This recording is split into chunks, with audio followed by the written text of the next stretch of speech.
someone who just doesn't like you or wants to silence you might use a lawsuit because they have deep pockets to try to stifle your free speech. And I think that's like a new alarming trend that we're seeing. I think that news organizations should relay facts as they are to people, whether it angers certain people or not. I don't think you want to cater to an audience to try to win them over. I'd be very curious if anyone here thinks that Fox News is not a right-wing network. Max, you said in a podcast last year that as news organizations have done away with ombudsmen and the like, they've lost that self-accountability. And I mean, you see this all the time.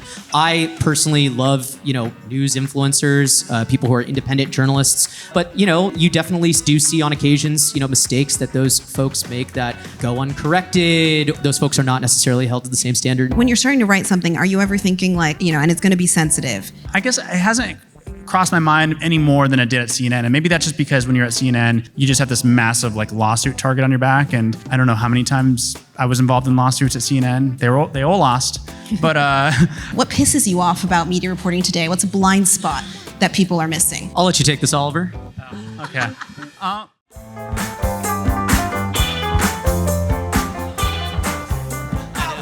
Hi, everybody. This is really fun for us because Oliver, Max, and I have known each other for 10 plus years. So I'm hoping this conversation will be like if we all just got together for drinks and you guys all just happened to be here listening to us talk about work. So to start, when we first started as media reporters in the 20-teens, it was a much different world, much more of an industry beat. Places like BuzzFeed had kombucha and beer on tap in their offices. And then it became a much more existential topic to cover. So when you look at the beat today and how it's changed, what is, first of all, that stands out to me most about what's changed, but what's also sort of what pisses you off about media reporting today? What's a blind spot that people are missing? And you guys can decide who goes first. I'll let you take this, Oliver. Okay. I think the thing that's changed is back in, 2010s or whenever that was, people were having a lot more fun on the internet. And things like Twitter were around, and people were just having fun on Twitter. It wasn't inhabited by trolls, any of that stuff. And today, I think the fun is really dissipated from a lot of organizations for a variety of reasons. But one being, too, I think that the big cross-section of media reporting, or what we focus on now, is the intersection of democracy eroding and how that relates to the media, right? So whether it's in terms of what's going on at Paramount or what's happening at the Washington Post, or even outside the news media, what's happening with AI and the tech barons, that's the new thing that people are focused on, and that's just not it's a kind of depressing subject. Yeah, it's a little dark. I think that the biggest change that I have perceived is that when we were all, you guys were doing it a little bit before I was, but when we were doing this job 10 years ago, it was much more, we were covering the institutions a lot more than I feel necessarily the personalities. I really feel like now media reporting, there's obviously plenty of coverage of the companies and all of the kind of big tectonic things that are happening, but I also find that it's the biggest change on a day-to-day basis is just me learning about a podcaster that I didn't know about who's incredibly popular, who's sitting down with Trump or something. And I'm like, who? And that's definitely not something that would have happened as much 10 years ago when the hierarchy was a little bit cleaner. Now I feel like a lot of it is just much more personality driven, and that's really changing the day-to-day nature of the job. And what about the biggest blind spot that you think is happening in the media reporting industry? What are we missing? Along with Max is saying, there's just a lot of popular figures out there who don't register, most people don't know about, and you have to learn about that in real time. What else is there? Big blind spots. I think that's a good one. Max, you can. No, nothing. We're covering it perfectly. But reflecting on it, I really do think, to Oliver's point, I saw some research in Pew about TikTok creators and the relationship with news and people, how people follow, the kind of accounts that people are following or engaging with that would be considered to be news influencers. And most of those accounts that people are actually following have between 50,000 and 1 million followers. The big top tier of TikTok creators. Most of them are not, they're large accounts, but they're not necessarily being followed by as many people. This whole class of mid-tier TikTok creators who people are following to get their news, and they're not always necessarily the most obvious individuals. So a lot of it is just keeping up with people who, yesterday might have had, 50,000 followers, and today have 100,000, and now all of a sudden they're very relevant and important, and so. And often they're just repackaging what actual news reporters are reporting. I also think that there's not as much of a focus maybe on the powerful people who allow some of the disinformation artists to thrive and monetize their platforms or monetize their nonsense. You think about like the talk radio hosts out there, like you never really read a profile on like who's like running premier radio networks, right? And I think like we finally are getting a little bit more coverage with the Jimmy Kimmel situation and like learning about local station owners, but these people wield enormous influence, and they're rarely covered. It's usually the front-facing talent that gets covered, but not the people who are, making money for themselves and these other people behind the scenes. Stories about the station ownership group is not going to do as well as a story about Jimmy Kimmel. Yeah, right. Okay, so speaking of that, there's a lot of fragmentation in the industry. You mentioned TikTok, podcasters. So how do you decide where to spend your precious time focusing on sourcing up? And is that partly because maybe your stories about the New York Times or CBS just do better in terms of your audience than a story about a podcaster who's actually very influential? I think that this is a challenge on a day-to-day basis. It's not as easy as I think it used to be when you could look at the market cap of a company and say, well, that, whichever one is the biggest, that's the media company that is the most important, and we can kind of go down the list. I think that it is worth balancing every day, and usually I'm sure this is Oliver. I don't want to speak for Oliver, but I think seeing his coverage, he does this as well.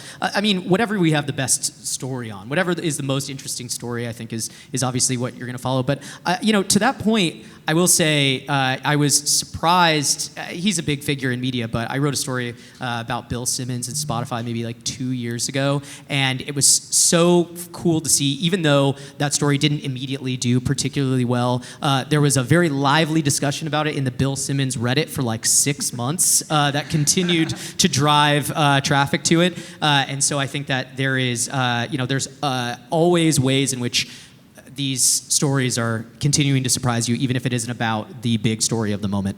I think there's like a few continuing storylines that we follow. One is like what's going on at CBS, the Washington Post, CNN, the Los Angeles Times, some of these big newsrooms. And then there are other things that kind of flare up, and then you realize you need more sourcing, and so you have to reach out to a bunch of people. And then you get sourcing there, and then maybe that's a continuing storyline or not. But it is challenging on a day-to-day basis today because there are so many fires, I'd say, that are burning, and you kind of have to choose at some point like which ones to pay attention to. And that is a challenge because there's only so much space and so much time. Also, one other really great trick is knowing what other people are thinking about. I generally, about 7 o'clock every night, I tend to think, what does Oliver have this evening? And I feel like I've got maybe like a 50%, accuracy about what's going to be in there. And so then I try to do what he is not doing. Max used to sit 2 seats down I was from going me. to say, Oliver used to be Max's editor. So he kind of knows my brain. Together. In this new industry, as much as people might say mainstream media is dying, if you look at the stories and the topics that a lot of those people are covering, podcasters or those news influencers, so much of it traces back to what the reporters from the mainstream media, Semafor, you could even call mainstream media. We have journalistic integrity and standards that we live up to. What those people are covering, if you actually just look at where their stories are all coming from, the people that they're choosing to talk to. But moving on, Oliver, you told Human Pursuits recently that most of what we say in terms of status is just factual. As uncomfortable as that may be for some people, I don't think it's an opinion to call Fox News, a right-wing network, or Elon Musk a conspiracy theorist. It's borne out by evidence.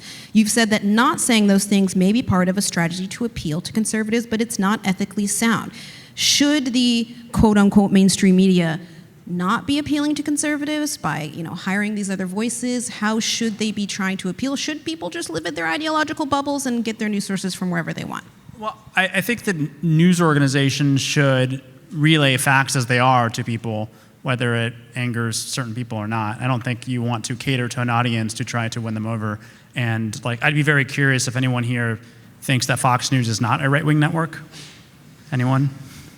They used to fight us on that. Fox News PR used to get very angry at Oliver and myself and said they didn't like to be called a conservative network. But like, it is a fact. It's just weirdly left out of most stories, and I don't really understand why. Same with Elon Musk being a conspiracy theorist. Like, that is kind of what he spends all day doing on Twitter or X these days. Like, that's like his primary job almost. But like, he never gets called that. And you never like watch the evening news and they say like, the conspiracy theorist Elon Musk. They do that with Alex Jones. For some reason, it's allowed for Alex Jones. Sort of getting there with Tucker Carlson. But like, there are a lot of figures who are actually a lot more powerful than Alex Jones who somehow escape this scrutiny, this very basic level of scrutiny. And I don't really understand why. And so I think, I guess part of it might be to try winning over audiences that might be alienated if they think you're being mean to the guy they like.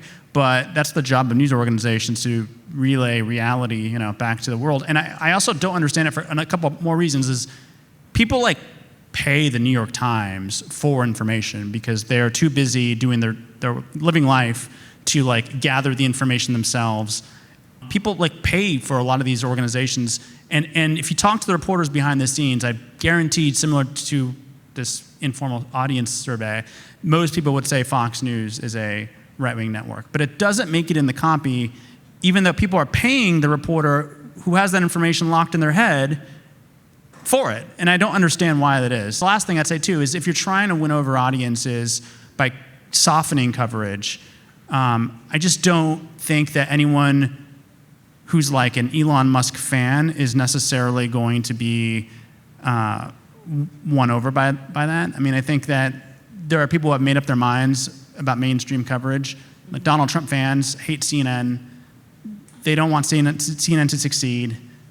It's just not going to happen. And so trying to win that audience over by softening coverage doesn't make sense to me, because it actually alienates your core audience who wants aggressive coverage. They want to see power held to account. Max, what do you think about this idea of mainstream media trying to appeal to a conservative audience? An interesting thing that I was thinking about as Oliver was talking was, there are occasionally times where people will say, people ask me if they, if I read Oliver's newsletter. I obviously do, and they'll say, well, I didn't like that thing that he wrote about whatever, but they open it every night and they read it, and I think that he's right that, people appreciate knowing kind of where you're coming from. That's the only advantage that I feel like we have in a fragmented media ecosystem, is if people feel that they know you and know your perspective a little bit better. We have that a little bit at Semafor, where we break up our articles into, what we believe is fully fact, and then what we have is more kind of opinion in like a little view section from the author. I think that that's like a small way to at least signal to the audience that we are trying to make the distinction,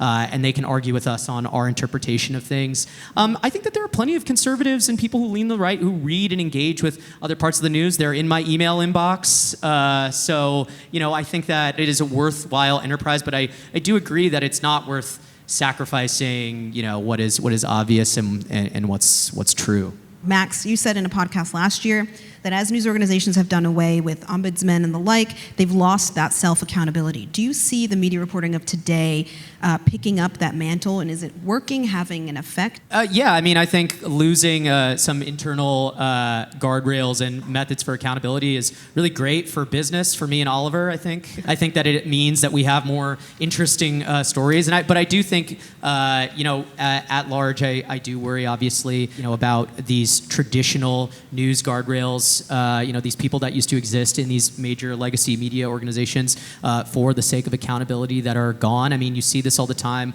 I personally love, news influencers, people who are independent journalists, who may not have come up the traditional way. But, you definitely do see on occasions, mistakes that those folks make that go uncorrected, or are those folks are not necessarily held to the same standard. And I do think that as legacy news organizations also lose money in many cases, not all, but some, we definitely are getting to a place where there is a little bit less accountability, and that is worrisome. But it is good for media reporting, because then those people come and share it with us. So. We've seen a rise recently, super involved media owner, people who have owned media outlets like Jeff Bezos getting more involved in the actual content of the coverage, the LA Times.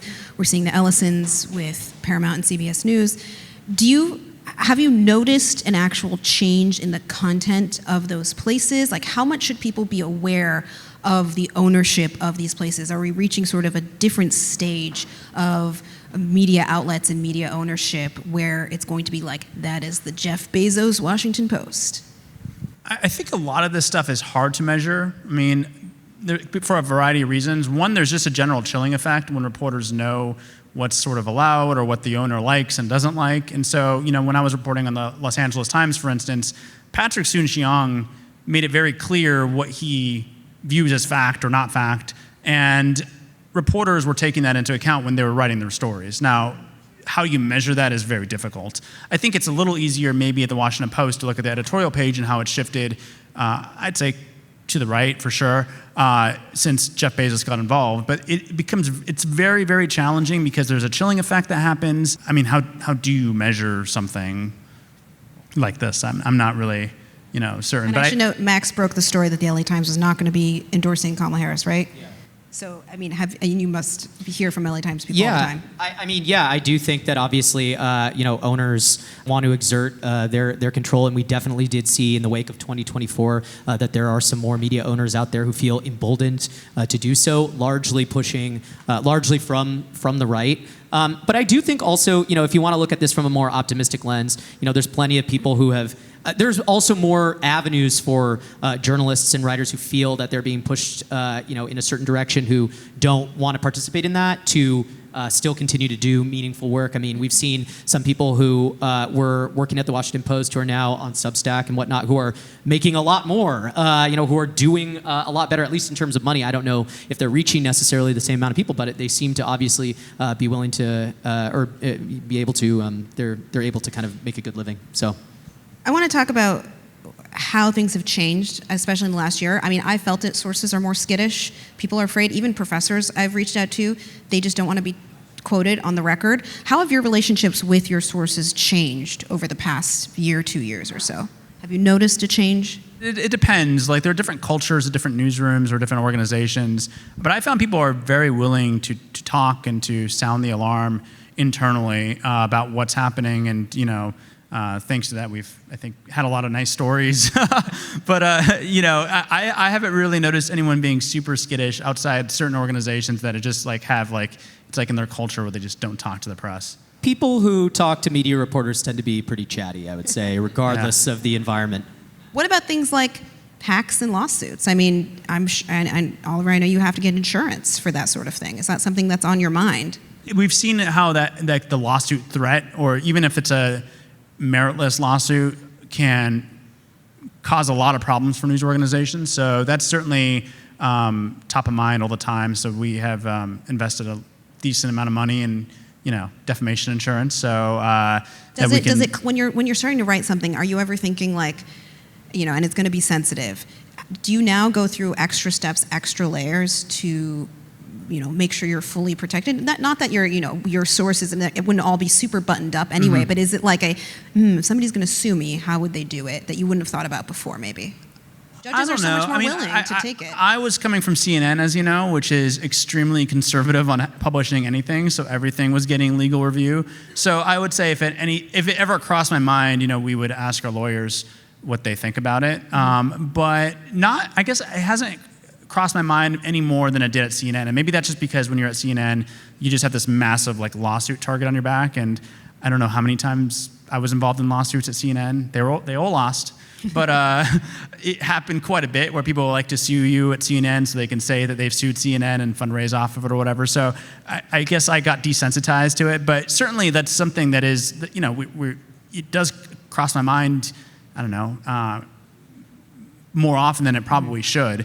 And it's never that we're actually engaging anything that's defamatory. It's that someone who just doesn't like you or wants to silence you might use a lawsuit because they have deep pockets to try to stifle your free speech. Mm-hmm. And I think that's like a new alarming trend that we're seeing, and we're fortunate enough to be able to pay for a good amount of defamation insurance, but I do worry that a lot of people going independent these days might not be in such a position where they can afford to spend. I mean, defamation insurance is very expensive if you don't know, especially for a small publisher. So I do worry about like how that might impact certain people, and I think you're already starting to see some lawsuit threats thrown around against independent journalists. Mm-hmm. Is this something that you guys at Semafor are often thinking about? I was involved in a years-long lawsuit that I won, but so I've been desensitized to that. Well, I'm happy to hear that you guys are not cowing to any of those threats. One last fun question: what's a recent piece of media reporting, a scoop that you were jealous of, Oliver? I was thinking about this. Max tweeted on Friday that Donald Trump was doing a 60 Minutes interview, and that was a very nice scoop. Thank you very much. So much love. Very nice scoop. I obviously was jealous of both. Well, I taught myself / learned how to do media reporting from both of you guys, both from Oliver being my boss at one point, and from just reading your Twitter feed from 2014 to whenever. So I'm very jealous of that. But more specifically, Oliver had a story about Penske and the Golden Globes selling some sort of like advertising. You could pay, some of the podcasters could pay for. Can you explain this? This is a good story.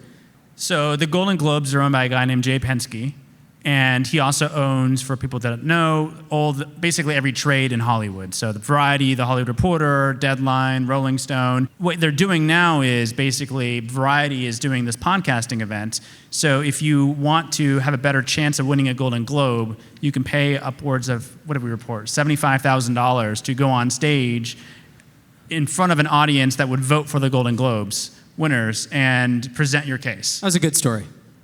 Well, thank you all so much. Thanks, Oliver, Max. Bye. Thank you.